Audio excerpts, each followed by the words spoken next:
Hi, my name is Chris Davis, and by profession, I'm a management consultant working with companies to transform their cultures.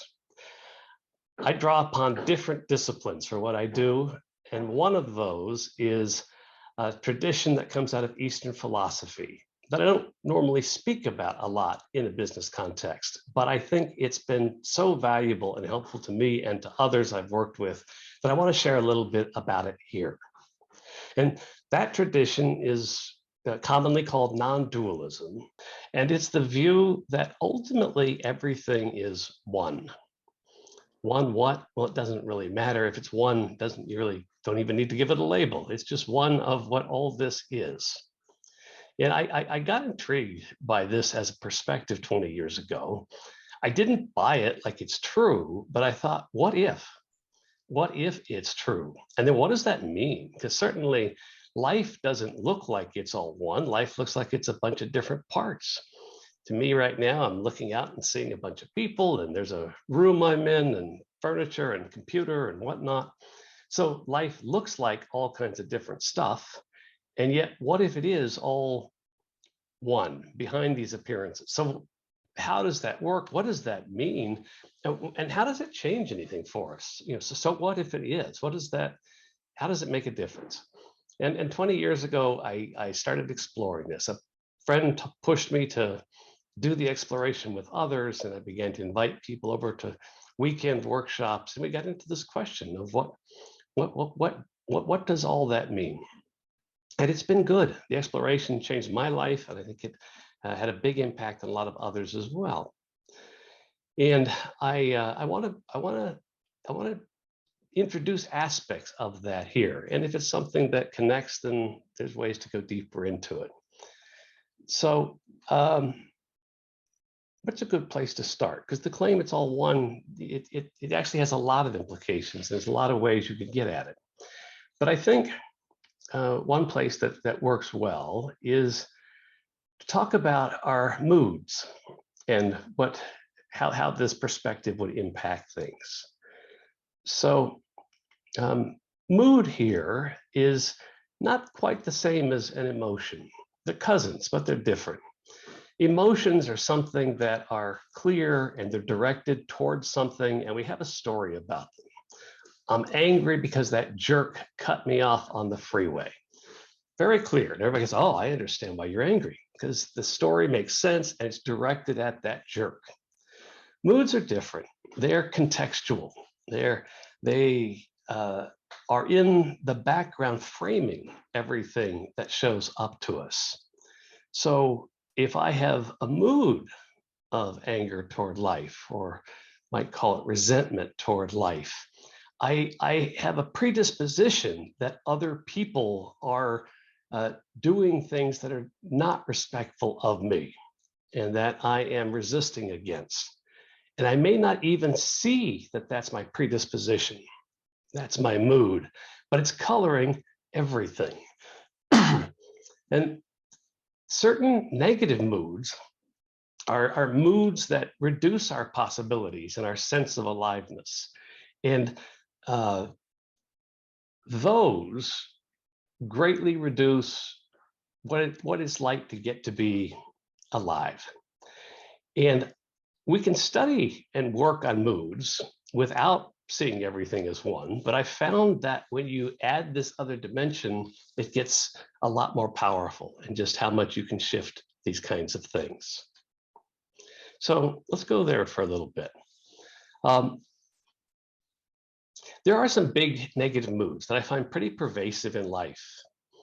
And the big four that I look for are guilt, resentment, resignation, and fear. And I find that most of us fall into all four of these or some of these a great deal of the time in life. Now, as moods, not as emotions. So you may not even see that you're in them at times. They're just coloring everything that's there. Let's start with guilt. So in a mood of guilt, I am always seeing how I was in some way wrong or bad for what I did in the past. I did things that I shouldn't have done, that were wrong to do, that hurt people. Um, yeah, about which I'm living in deep regret. And it's a mood of suffering.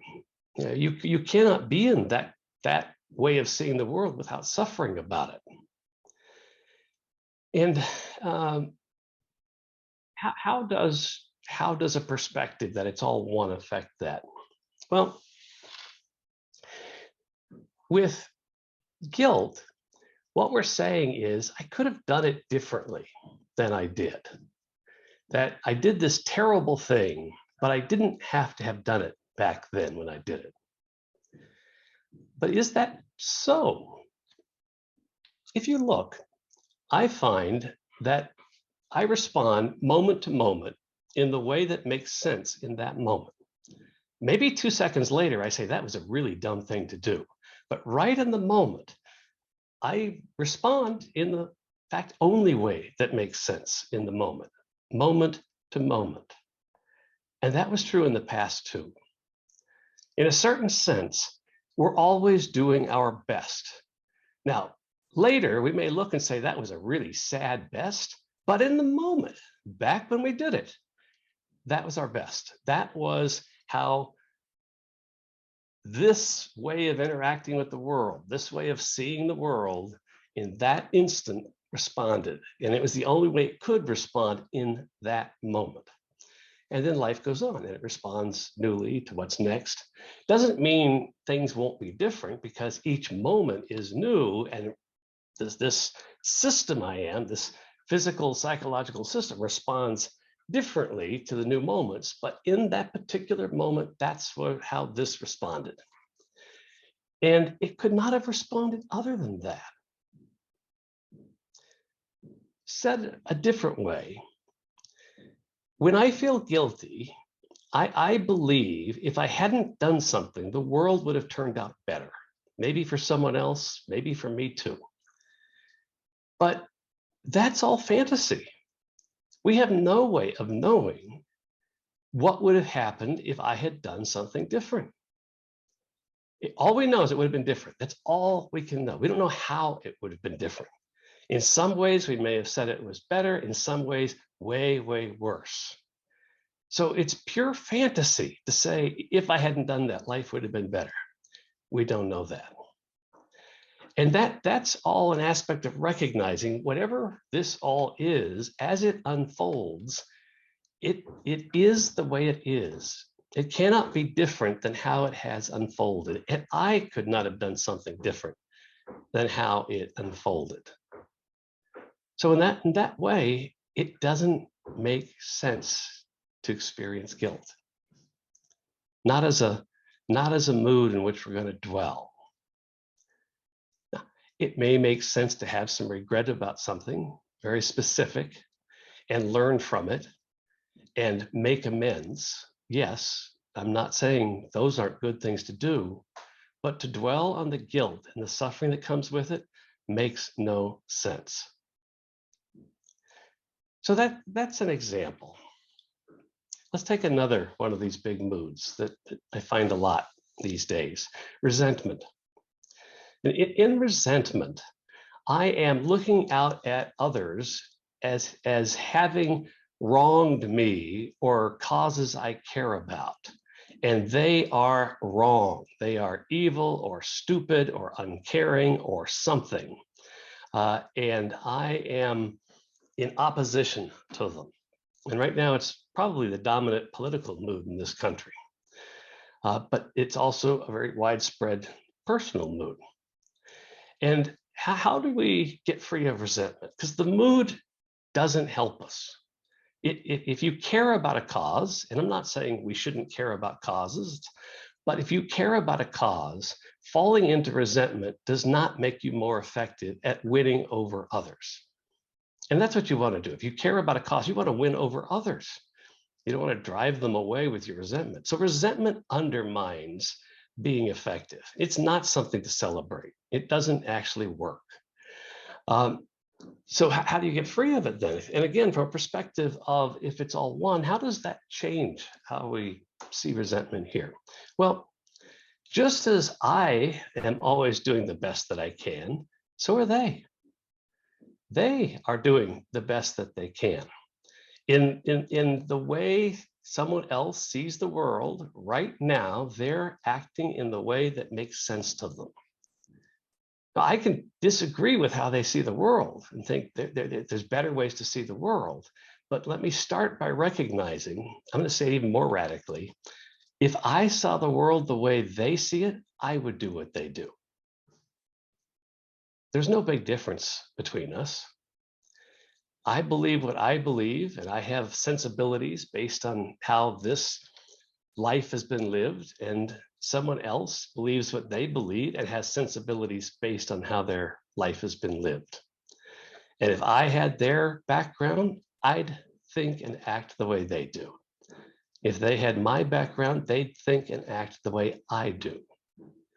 What we are at a deeper level is not these differences. We are something the same. That is the oneness. So it doesn't make sense to hate these people or to resent them. They're me, no matter how different their views are. And the question only then becomes, how do I connect to me in a way that we can move together toward what I see as a better future, or perhaps I learn something from them and we find a shared future. Who knows? But what I am confident of is the resentment only damages our own sense of life and makes us less effective. Let's take resignation. So resignation is the mood that nothing I do makes a difference. There's no point. Don't even try. Depression would fall into this category. And again, if we look at it from all is one, how does that show up? Well, it doesn't make any sense in the sense that resignation isolates us and says we're this totally separate little thing, disconnected from all of the universe and everyone else. And as that, somehow we're able to have no impact on anything. But that's not possible if it's one. If it's one, it is all interconnected. In fact, everything that you seemingly do affects everything. There is nothing not connected to the whole. Everything affects everything all the time. And in that place, yeah, it just makes no sense. And fear.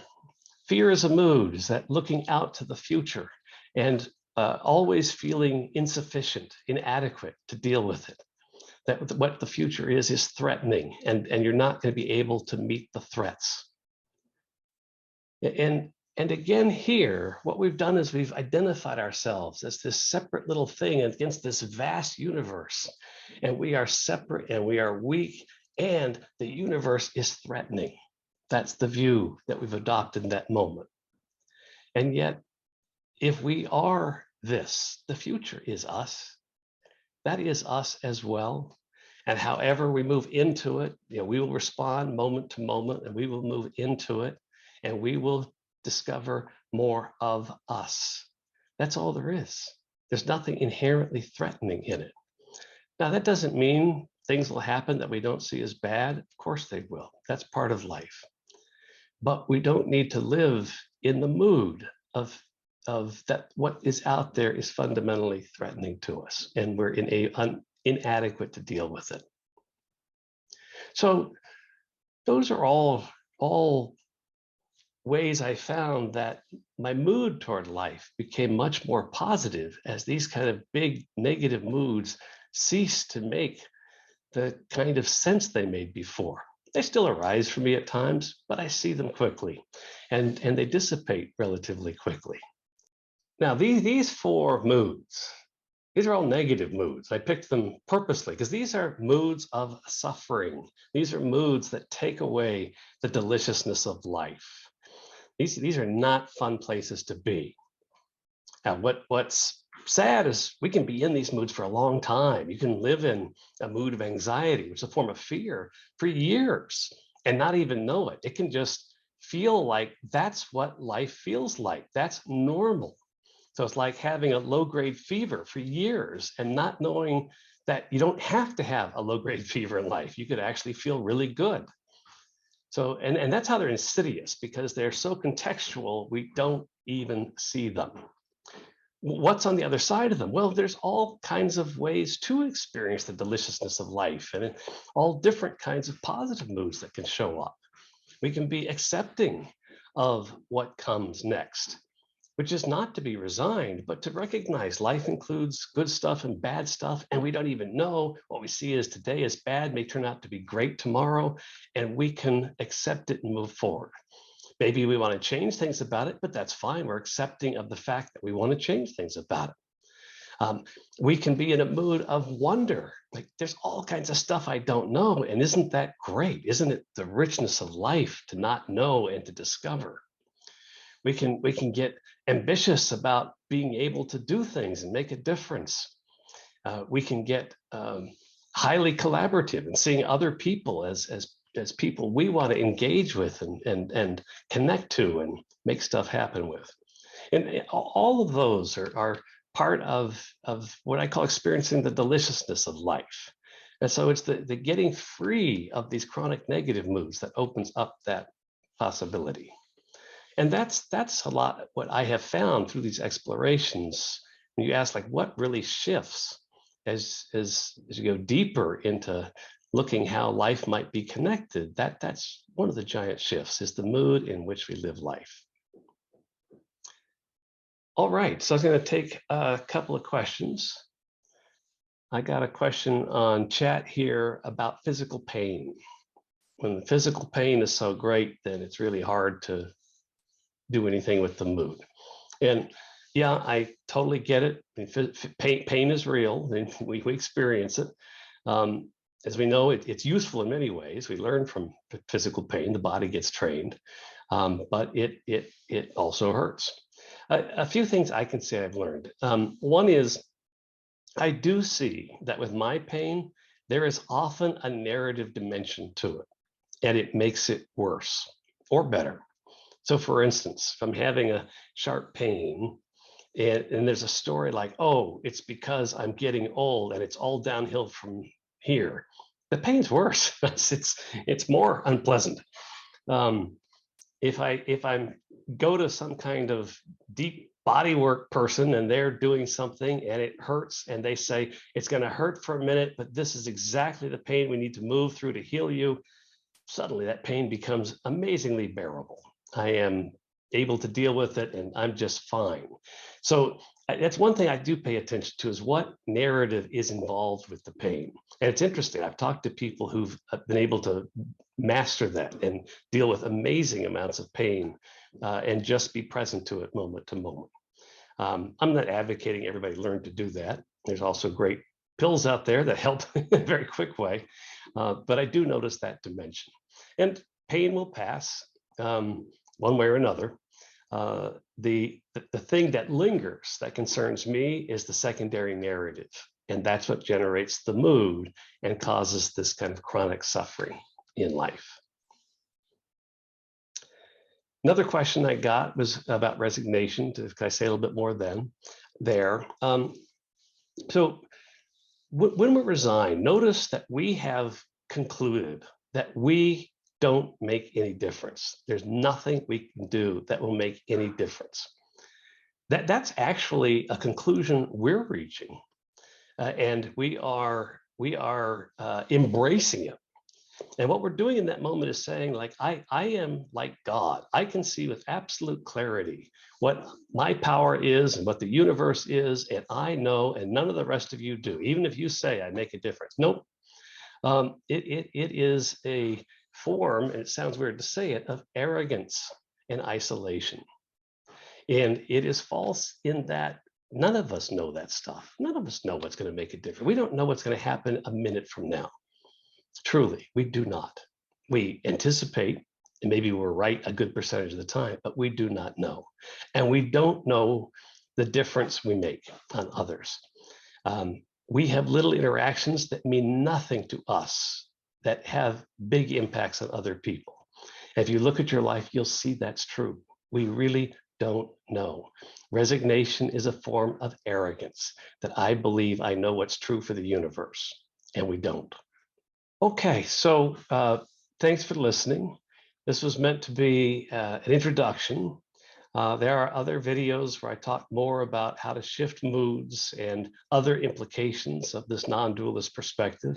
As I said, it's made a profound difference in my life, and I share it because I think it can make a difference in others as well. Thanks for being with me.